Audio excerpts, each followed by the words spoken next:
What we wanted to address with this research project is a virtual absence of health status and healthcare use information for Aboriginal people living in cities.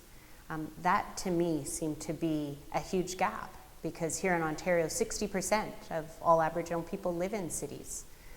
So for myself, being both a family doctor and a public health person, from the public health point of view, it was kind of like being in the emergency room, knowing people were really sick, but having no diagnostic equipment to address it. So in public health, in order to build services and programs that respond to the needs and ensure that every single person living in Ontario is able to benefit from a fulsome life, we need to have some baseline data.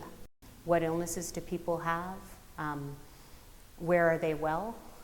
What challenges are they facing in their lives? And how often are they getting health care, both preventative and then acute health care, like going to the emergency room and the hospitals? So that was the question that we were trying to address, is to get some health status and healthcare use data for Aboriginal people living in Ontario. In this particular project, we worked in partnership with Aboriginal organizations in the city of Hamilton, and we looked specifically at the needs of self-identified First Nations people living in the city of Hamilton. We work with Inuit and Métis communities in Ottawa.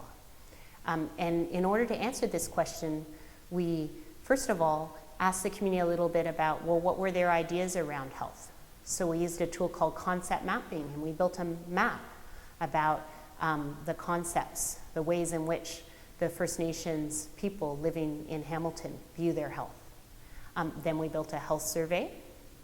And then, using a new survey technique called respondent-driven sampling, the community actually found each other, answered the health survey, and then with that cohort or group of people that had been gathered by the community, we were able to make a link, and using a database that includes all the hospitalizations and emergency room use of all the people in Ontario, we could find those First Nations people, because before that we were invisible, right? So we didn't know. There's a big data set that tells us how often Ontarians are going to the hospital or emerge, but we were invisible as Aboriginal people. So I think that one thing that I've learned over time, being a researcher working in partnership with Aboriginal communities, is sometimes you have your own ideas when you come into the research, but it's important to have an open mind and actually be open to the knowledge and the skills and the values of the communities that you're working with. And usually that works really well in my experience, so that you end up with research that would be much better than if you had just hung tightly onto your ideas. So one thing that really excites me as a researcher is when I feel that sense that we've reached a place where now the community is starting to actually own the research and take over the research. So in that way, the research becomes a reflection of the culture and the values and the beliefs of the Hamilton Aboriginal community.